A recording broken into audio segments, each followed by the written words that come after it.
What it do, my dudes? It is your boy Joe for Snack Guys, coming back at you with another video, and today you guys are gonna watch some Call of Duty WW2 gameplay. This is being recorded, so keep that in mind. But guys, today I want to talk about Call of Duty WW2 because if you didn't know, Black Ops 4 comes out October 12th, so that's literally in a couple weeks or so. Super excited for that. Since that game is coming out pretty shortly, the life cycle for Call of Duty WW2 is going to end probably when that game comes out. But since we still have a couple weeks away, I want to give my end of the year review for this game. I did the same thing for Infinite Warfare, which was the last year's Call of Duty, so I felt like I should do it for this one as well and for the ones to come. So let's get right into it. Call of Duty World War II. First, let's start off with the campaign, just because that's the first thing, and then we'll hop into multiplayer and a little bit of zombies. I didn't play zombies, but I did play the campaign and multiplayer. So campaign, it was a pretty good campaign. There were some elements in it that were actually pretty fun, and I actually really enjoyed it. It was just your run-of-the-mill like World War II-esque story where there's brothers in arms. Definitely give it a shot if you guys just like World War II campaigns. By all means, give it a go because it is still a pretty good campaign. So with that being said, let's go right into zombies because I want to leave multiplayer for last. Zombies I didn't necessarily play, but what I gathered from like the majority of the zombies community, it was kind of like a meh season for zombies. People didn't really care about it. I feel like this game just in general kind of has like a middle ground for like most Call of Duty players, whether or not they like it or whether or not they hate it. It's kind of like that one middle game that's like, I'll play it if I have time. If I don't, then I won't. You know, that's kind of the feel I get with this type of game. But that's what zombies. Like I said, I haven't played it, so I can't really give my opinion on zombies just because I didn't really put enough time into it. But let's hop straight into multiplayer because that's what people mainly care about. Multiplayer. Let's just start off from the beginning when it came out last November, whatever time it came out. This game was like barely finished. Like there were so many things in this game that should have been in the game for like most Call of Duty standards. Like they should have had leaderboards, they should have had emblem creator, paint job. They only started with 9 maps. The game just felt incomplete, a little bit buggy. So it's like this game was very unfinished just for like a normal Call of Duty release. They should have had it, but the fact that they didn't kind of just felt like the game was rushed out of the studio. Like maybe they didn't have enough time, even though they had 3 years to work on it. I don't know what happened during the developing process, but the game just was barely finished by the time the game was released. And that kind of angered people in a lot of ways, just for the fact that since it was finished, they kind of got like gypped, I guess you can say, because we did pay $60 for an unfinished quote-unquote game, and that kind of got a lot of people mad. And Call of Duty usually gives you a finished game, you know, with a few things here and there that they maybe couldn't add or didn't have time to add. But for something as small as like leaderboards, emblem creator, paint jobs, etc., they should have had that in the game. But going to like the multiplayer just feel of it, it feels like your basic Call of Duty multiplayer, nothing to it. It's boots on the ground. The guns were balanced. I think this game has one of the most balanced guns out of any other Call of Duty next to Infinite Warfare. I think Infinite Warfare had the best balance of guns. All the guns didn't feel underpowered, but yet all the guns didn't feel overpowered there. So they had a good job at balancing all the guns out. The kill streaks was one thing that not a lot of people liked just because there wasn't a lot of variety with the kill streaks. There still isn't. You don't really see a lot of people use kill streaks. Obviously they still use them, but like nobody really cares for the kill streaks. Nobody really goes for the kill streaks.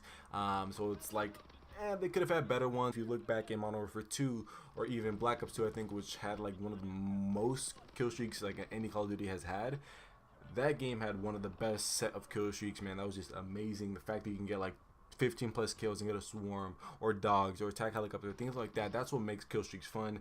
This game didn't really have fun kill streaks. They were going for a more realistic feel for Call of Duty with like realistic guns, realistic kill streaks and things like that, you know, realistic maps.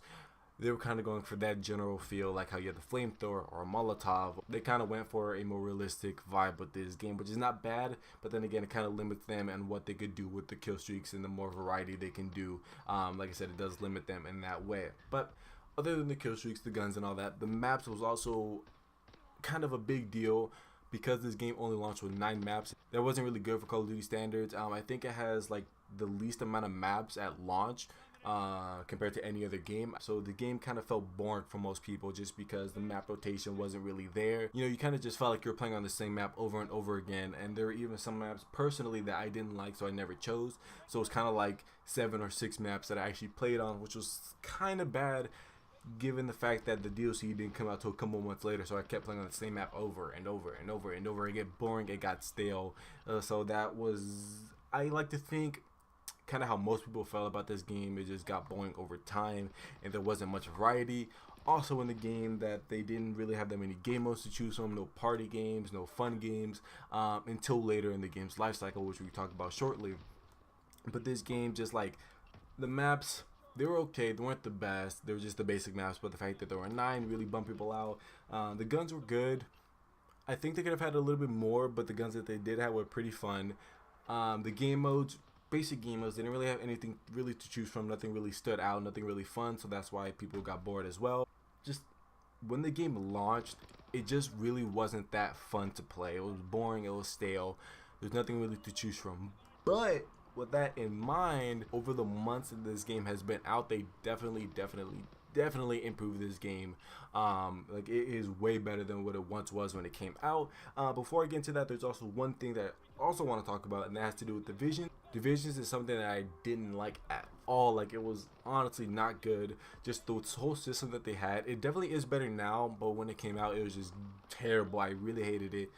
I prefer the pick 10 system, and I think the majority of people that play Call of Duty prefer the pick 10 system, but for this game, they went with Divisions, which was a terrible idea. 100%, I'd advise any Call of Duty game to not go with that, just for the fact that it doesn't give the people the option to play how they want, and that's kind of what Call of Duty is, playing how you want, playing like any type of way that you want, and it just wasn't fun. And for me personally, I just didn't enjoy the Division system. It was probably the worst system ever to be introduced into Call of Duty, and I kind of hope they take it out for future Call of Duties as well, and just go back to the pick 10 system. But like I said before, this game did improve over time. It definitely got better. They changed the Division system. They added more guns. They added more maps with the DLC. They even added free maps. The use of headquarters was pretty cool with headquarters events, which was pretty cool. They added more game modes, added more like limited time event type of things. That's what this game should have been when it came out, you know. Multiple game modes that should have been in there when it launched, like party games, like gun game, infected, prop hunt, things like that should have been in this game when it came out, but since it wasn't, it just made things boring. But when those maps and games and guns came out, it did make things a little bit more fun. People got back into it just because they wanted to play maybe their favorite game mode or play with their favorite gun and things like that. This game does do a good job, or is doing a good job, of introducing content on a regular basis. They did like the summer event, they did the winter event, they might do a Halloween event, I don't really know, but they are doing a bunch of events for the DLCs. You know, they have new guns, new camos, new themes, and that just makes the game fun.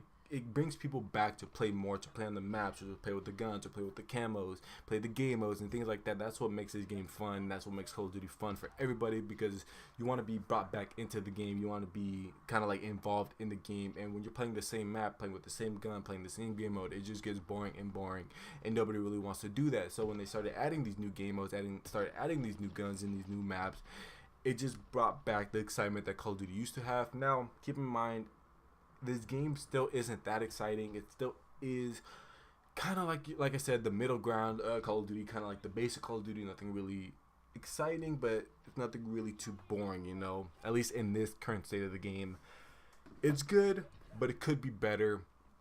But as of right now, it is not the best Call of Duty, but it is still a fun Call of Duty. Like, if you want to buy it when Christmas comes around, I would recommend buying it, because in the state that it's in right now, currently as I'm recording this video, it is a good Call of Duty, and it kind of has a full package that a Call of Duty game should have. So when this game came out, I don't think it was worth $60 just because of all the stuff that they didn't have, but over time it did kind of gain that $6 value back, just because of all the stuff that they introduced later in the year. Granted, it is towards the end of the year, and all that stuff was added to a couple months after the launch.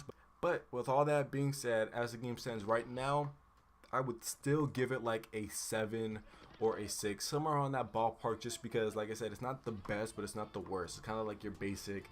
I would have gone for a 5, but it is better than a 5, just because of all the stuff that they added recently, and it is a balanced game. It's still a fun game to play. It's an enjoyable game. It's not the most fun that I've had on Call of Duty, but it's still personally an enjoyable game to play. But I do get bored of it sometimes. Sometimes I don't want to play it, and that's why it's kind of lower, or kind of like the middle, just because sometimes I'll play it, sometimes I won't play it for like weeks, sometimes I'll play it for a couple hours on end, but that's just how I feel personally about the game right now. But yeah, so my rating that I'm gonna give this game for the end of the year review is gonna be give or take a 6 or 7. Let me know in the comments below what you guys would give this game as it currently stands right now, if you guys have the game, or if you guys don't, what do you guys think you would give it based on the gameplay or videos that you've seen of the game so far? Let me know in the comments down below. But this has been your boy Joe for saying, guys, I will catch you in the next video, and remember, stay joyful and game on.